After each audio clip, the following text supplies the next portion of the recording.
Welcome back, everyone. Today I'll be analyzing the beam and floor routines of Olympic champion Carly Patterson. Carly won the all-around title in Athens in 2004. She also won a silver medal on the balance beam, and she was the first athlete to perform an Arabian double front off the beam, which is named after her, the Patterson. One of the defining characteristics she was known for was her soft landings on the balance beam. As I watched many of her beam routines, I could understand how she earned this reputation, as her landings were uniquely elegant, soft, controlled, and you'll see that in this analysis. Let's get started. She mounts slowly and comfortably with a straddle split on the beam. Carly had nice flexibility, and she showed it in even the passive skills, and we'll see more in her split leap series. Her first acro skill is a standing Arabian front. That's a jump backwards with a half turn to a front flip. This is hard to do on a regular floor and much more difficult to square up on a balance beam. She does it comfortably. Technically, you have to imagine jumping up and over a pole that is behind you. This helps you gain enough height and rotation without flipping crooked and potentially falling. We can see she spots the beam very early after her half turn. This gives her a visual and a feeling where the beam is to micro-adjust in the air as much as she can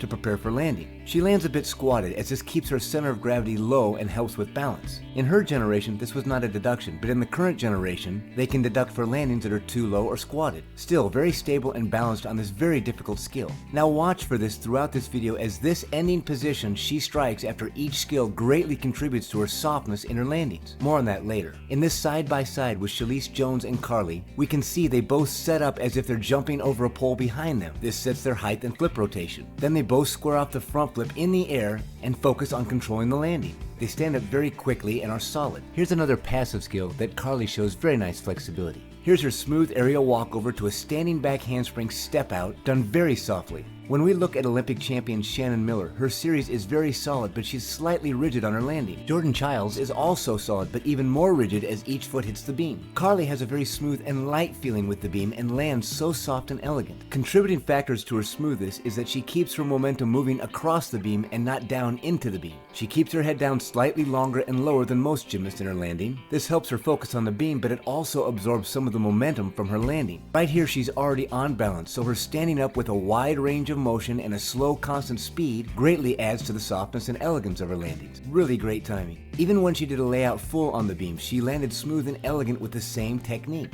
This smooth, slow, standing up range of motion. On her aerial walkover, she watches the beam all the way until her foot lands on the beam. Great position here. Again, her momentum moves across the beam and not down into the beam. Once her legs are on the beam, they freeze, and her torso is all that slowly moves to vertical. This is her run tucked front flip on the beam. Now the one on the left is slightly off balance, but the one on the right is perfectly balanced. Watch the effect this small little difference makes on the next jump skill. The balanced front flip leads to her leap with her head fully looking back, her arms fully open and down, and her feet lifted up high in a much bigger arch, then returning to the beam for a soft landing. Here's a side-by-side with Shannon Miller. Shannon throws her arms harder, but they both land in similar squats and find their center of balance very quickly.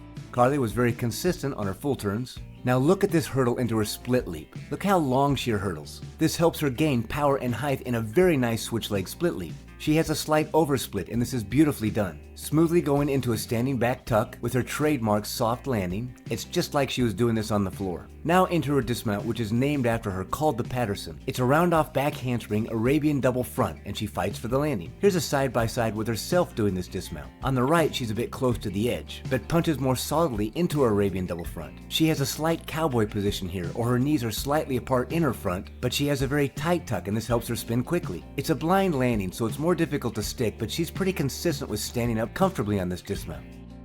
This was one of the best ones I saw her do. Very nicely done. Now moving on to floor exercise. She mounts with a half in, half out, or a full twisting double back flip.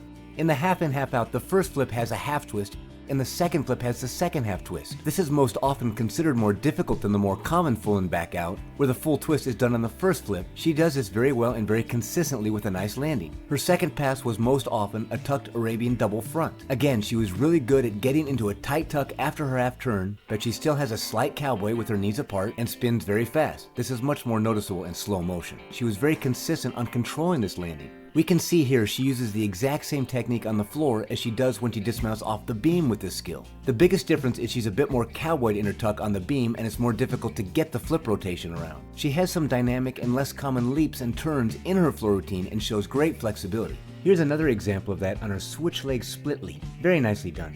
Her next pass was most often a round-off back handspring, 2.5 twisting back layout, punch to an immediate layout front flip. Her layout front flip would be slightly whipped over and not have that much height, but it was very clean and very consistent. She had more balletic style, as we can see here in this literal ballet leap sequence. Very nice. And most often she would dismount with a round-off back handspring double pike flip or a straight leg bent body double back. Very comfortably done. We can see on this head-on view that her legs are glued together, and very nice execution throughout her double pike. All gymnasts try to create skills and styles that set themselves apart from the other gymnasts. I believe Carly did this through her Arabian double front off beam and her beloved soft and smooth landings in her beam work. She was clean and elegant all throughout her gymnastics. As always, thanks again for checking out my analysis, and I always hope you get some value out of it. If you'd like to get notifications when I post videos like this in the future, please subscribe and like my channel, and feel free to leave any thoughts you might have in the comments. Until next time, rock on and all my best.